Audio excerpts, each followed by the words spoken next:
Hey everyone, welcome back to Naina Singh motivation.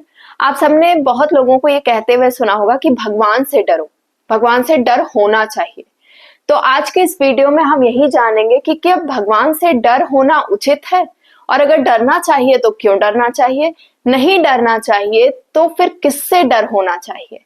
आइए बिना देर किए हुए वीडियो को शुरू करते हैं।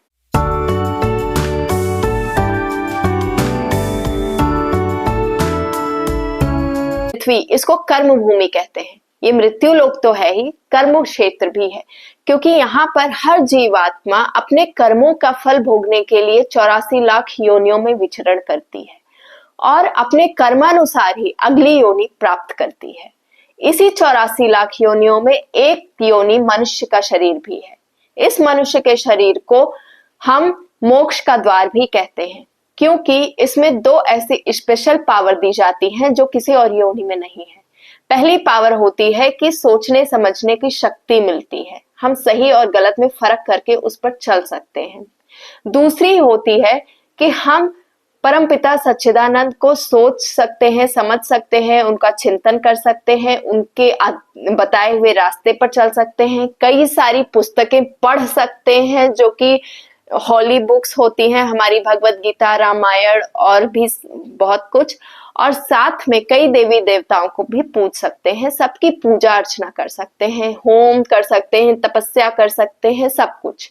ठीक है, ये दो पावर किसी और योनि में नहीं मिलती है। इसीलिए इस शरीर को, मनुष्य का जो ये तन है, इसको मोक्ष का द्वार कहते हैं और ये आखिरी पड़ाव होता है। इसके बाद जीव अपने उद्धार का यहाँ पर प्रबंध करके हमेशा के लिए मुक्ति पा सकता है। मुक्ति का मतलब होता है आत्मा से परमात्मा का मिलन हो जाना।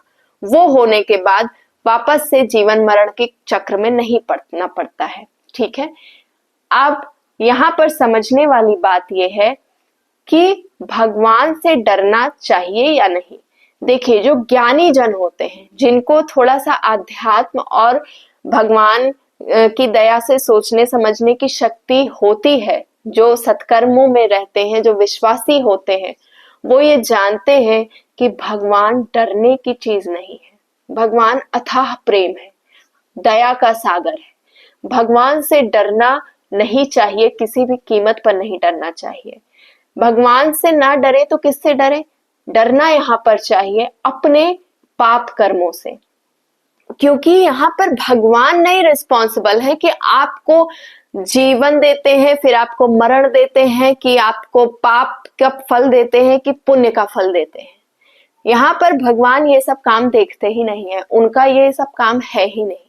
वो इन सब चीजों से बहुत ऊपर है, जो हमारा बुद्धि सोच भी नहीं सकता, उससे बहुत ऊपर है। तो फिर ये सब देखता कौन है? ये सब नीचे के विभाग देखते हैं। जैसे कि आपको एक उदाहरण मैं दूं कि जैसे यहाँ पर सरकारी विभाग होते हैं, आपको प्राइम मिनिस्टर से मिलना है या उच्च न्यायालय में जाके उनसे, न्यायाधीश से मिलना है, तो उनसे मिलने के लिए आपको कई प्रोटोकॉल है जो फॉलो करने पड़ते हैं। आप में परखा जाता है, आपको देखा जाता है कि आपका काम जो है वो न्यायाधीश या प्राइम मिनिस्टर जो भी है उनसे पूरा होने लायक है, या फिर नीचे के लोग ही उसे पूरा कर सकते हैं। अगर नीचे के लोग ही उसे पूरा कर देंगे तो आपको वहां जाने की जरूरत ही नहीं पड़ेगी, आप बीच से ही लौट आओगे। साथ में आपकी नीयत देखी जाती है, कहीं आप झूठ बोलकर उनको गोली मारने तो नहीं जा रहे हो, है ना। तो कई चीजें आपको देखनी पड़ती है, कई नियम आपको फॉलो करने पड़ते हैं, छोटे बड़े अफसरों से मिलना पड़ता है, उसके बाद ही आप अगर लायक हो तो फिर वहां तक पहुंचते हो। ठीक वैसे ही आपका ये सृष्टि का नियम भी काम करता है। जो ईश्वर है वो पहुंच से बाहर है, सोच की शक्ति से भी बाहर है। ये विधि का विधान, ये नियम, ये कानून इन सब से परे है, लेकिन आपको वहां पहुंचने के लिए इन सब स्तरों को पार करना पड़ता है। और आपके कर्म अगर अच्छे हैं, आपकी नीयत अच्छी है, आप में भगवत प्राप्ति की ललक है, लालसा है, तो ही आप वहां तक जा सकते हो। वरना आपको बीच से ही पाप का फल देकर या पुण्य का फल भोगकर आप बीच से ही वापस आकर फिर इस धरती लोक पर किसी और योनि में गिरोगे और फिर से उस फल में बंधोगे। आपने अच्छे कर्म भी किए हैं तो भी आपको उसका अच्छा फल भोगकर इस संसार में आना ही पड़ता है। इसलिए यहाँ पर कंडीशन ये है परम पिता से मिलने के लिए, परम ईश्वर से मिलने के लिए, कि आपको कर्म तो अच्छे करने हैं, साथ में इस तरह से करने हैं कि आप उन अच्छे कर्मों में या फिर किसी बुरे कर्मों में भी बंधो ना, उसके बंधन आपको ना बांधे। क्योंकि आप करोगे अच्छा या बुरा कर्म तो आप उसके बंधन में बंधोगे और उसी के नाते से आप फिर से आओगे इस धरा पे उसका फल भोगने के लिए। ठीक है, तो उसका बंधो ना, उसका एक तरीका है कि आसक्ति रहित कर्म करना है आपको। आप देखो, भगवान श्री हरि नारायण जी, श्री हरि कृष्णा ये कहते हैं कि वो विधि के विधान में कभी दखल नहीं देते। उनका कहना है कि जो भक्त उनकी परम भक्ति करता है वो उसे किसी नियम की परवाह किए बिना, किसी विधि के विधान की परवाह किए बिना वो उसको डायरेक्टली अपने पास ले लेते हैं। उसे कुछ और नियम कानून फॉलो करने की जरूरत ही नहीं है कि सही बोला कि गलत बोला, कितना पाप किए, कितने पुण्य किए, क्या हिसाब, क्या किताब, कुछ नहीं। मायने ये है कि उसने मेरी भक्ति की, मेरा नाम लिया तो बस मेरे पास आओ, मुझे पुकारा हृदय से तो बस मेरे पास आओ, भावना है मुझे पाने की तो मेरे पास आओ, बाकी सब दरकिनार करो। इतना सहज है ईश्वर, इतना सहज है मेरे कृष्णा, आप सबके कृष्णा। तो इतना सहज आपको और कौन मिलेगा? ऐसे ईश्वर से आपको डरना चाहिए? नहीं, ऐसे ईश्वर से नहीं बल्कि अपने पाप कर्मों से डरना चाहिए, क्योंकि ये कर्म ही बाधक है, ये कर्म ही कारण है आपको वापस मृत्यु लोक में लाकर अलग अलग योनियों में भटकाने के लिए। तो आपको पाप कर्मों में पड़ने से पहले सोचना चाहिए कि मेरा प्रयास क्या होना चाहिए। हम इस शरीर को, जो हमें एक वरदान की तरह मिला है, इस शरीर को और इस समय को, जो समय हमें भक्ति में, पूजा पाठ में करके और किसी तरह साधन करके जीवन मरण के चक्र से छुट्टी पानी चाहिए, वहां पर हम समय भी बर्बाद कर रहे हैं और इस शरीर का भी नाश कर रहे हैं। तो फिर क्या हमें दुष्कर्मों का सजा नहीं मिलनी चाहिए? बहुत ही कड़ी सजा होनी चाहिए मेरे हिसाब से, क्योंकि हम सब बहुत ये सब जानते हुए भी उस रास्ते पर नहीं चल रहे हैं और जानबूझकर किया गया काम अपराध होता है, उसके दंड तो मिलना ही चाहिए। तो फिर आप सोचो कि हम लोग कितनी बड़ी गलती कर रहे हैं, आप सब कितनी बड़ी गलती कर रहे हैं कि सब कुछ जानते हुए भी हम सही रास्ते पर नहीं जा रहे, हम कोई ऐसा प्रयोजन नहीं कर रहे जिससे हम खुद की मुक्ति कर सके, खुद का उद्धार कर सके। तो फिर हमसे ज्यादा मूर्ख और कौन सा प्राणी होगा? ये बात आप विचार कीजिएगा और कमेंट में जरूर बताइएगा। ईश्वर तो इतना सहज और सरल है, मेरे कृष्ण इतना आप सबके कृष्ण सहज और सरल है कि सहजता, सरलता, प्रेम, इस सब की परिभाषा ही उनसे है। अगर वो ना हो तो ये सब व्यर्थ है, ये सब का कोई मतलब ही नहीं है। राधा जी को वो प्रेम के रूप में मिल गए, प्रेम ने उनको बांध लिया, जैसे चाहा वैसे नचा लिया।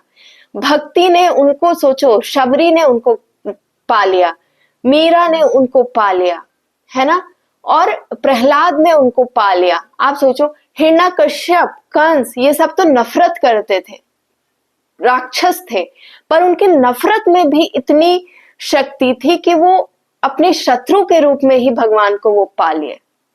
तो सोचो, उस शक्ति में आप जो भी भाव रखते हो, उस भाव में वो भगवान आपको मिल जाते हैं। मेरे कृष्णा, आप सबके कृष्णा आप सबको मिल जाएंगे। ये उनकी शर्त है कि मैं तो किसी को भी किसी भाव में मिल जाऊं, बस भाव होना चाहिए और भाव अपने परम सीमा पर होनी चाहिए कि मैं हूं तो बस मैं ही हूं, शत्रु हूं तो ठीक है, शत्रु ही सही। आप मुझे शत्रु मानकर पूजो, मैं शत्रु बन के मिलूंगा। बेटा मानो बेटा बन जाऊंगा, पति मानो पति बन जाऊंगा, प्रेमी मानो प्रेमी बन जाऊंगा, है ना, पिता मानो, भाई मानो, बहन मानो, माता मानो, कोई भी रिश्ता मानकर मेरे पास आओ, मैं उसी रिश्ते में तुम्हें मिल जाऊंगा। इससे ज्यादा सहज मुझे नहीं लगता कोई और दावा कर सकता है कि वो उसे मिल जाए। और मेरे कृष्ण, आप सबके कृष्ण ने इन सबको साबित किया है, वो मिलकर अपने आप को प्रूव किया उन्होंने कि देखो मैं मिल जाता हूँ, आओ मेरे पास, मुझे पकड़ो। लेकिन उसके बाद भी अगर इंसान नहीं उनको भज रहा है, नहीं इन कुचक्रों में, माया जाल में फंसा हुआ है, तो ये दुर्बुद्धि नहीं तो और क्या है। ईश्वर डरने की वस्तु नहीं है, ईश्वर प्रेम करने की वस्तु है। भगवान वो चीज है जो हमारी बुद्धि सोच भी नहीं सकती, तर्क से परे है।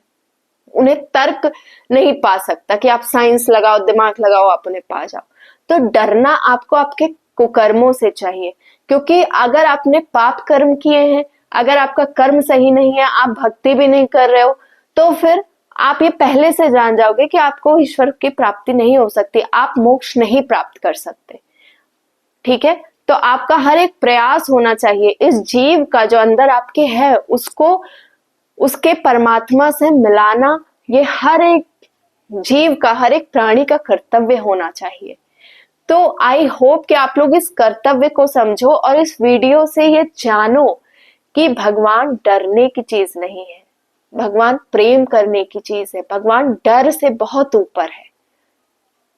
ईश्वर तो ये बोलता है कि आप मुझे भजो, मैं आपको भजूं, क्योंकि भगवान खुद अपने भक्तों की भक्ति करते हैं। ताली कभी एक हाथ से नहीं बजती, इस हाथ से बजती है तो इस हाथ से भी बजती ही बजती है। दोनों हाथ जब आपस में मिलते हैं तब भक्त और भगवान के बीच की जो दूरी है वो खत्म होती है। ठीक है, तो भगवान तो ये बोलते हैं कि आप मुझे भजोगे तो मेरी माया की भी क्षमता नहीं है, उसकी भी शक्ति नहीं है कि वो मेरे भक्तों के पास जाए, क्योंकि मैं अपने भक्तों को माया से भी छुड़ा लेता हूं। मेरे भक्तों के पास माया फटकती भी नहीं है, और तो कोई और बुरी शक्तियों की तो मजाल ही क्या है। तो आप सोचिए कि कृष्ण कितने सहज हैं, कितने सरल हैं। वो कोई नाराजगी या फिर कोई गुस्सा या फिर कोई खिलवाड़ की वस्तु है, कोई डर की वस्तु है? वो इतने सहज, इतने सरल। सोचिए, तो अपने पाप कर्मों से आप डरिए और इस मनुष्य शरीर में रहते हुए इस बात से डरिए कि आपका हर समय बर्बाद जा रहा है, आपका ये शरीर व्यर्थ जा रहा है। अगर ये जीवन व्यर्थ चला गया, समय आपका खत्म हो गया, तो आपके पास और कोई आखिरी रास्ता भी नहीं बचेगा कि आप भगवान की प्राप्ति कर सको। एटलीस्ट एक रास्ता होता है कि अपने अंतिम श्वास में भी राम और कृष्ण को नाम ले लेना। लेकिन आप जब तक प्रयास नहीं करोगे, उनका पूरा जीवन चिंतन नहीं करोगे, तो अंत समय में उनका नाम भी कैसे आएगा? बहुत पापी कुब्जा को आप देख लो, सारा टाइम वो कंस को चंदन का लेप करती थी, कंस के, लेकिन उसके मन में भक्ति थी, वो कृष्ण को हृदय से पूछती थी, तो कृष्ण उसके पास आए, उसका उद्धार किया। आपका मन हृदय पवित्र होना चाहिए, हृदय से चिंतन होना चाहिए, फिर आप कोई भी काम कर लो। आप वो सदना कसाई को देख लो, जीवों की हत्या करता था वो, लेकिन उसके मुख पर, उसके हृदय में राम नाम था, कृष्ण नाम था, नारायण का नाम था। तो आप देखो, शालिग्राम के रूप में ही वो उसे मिल गए।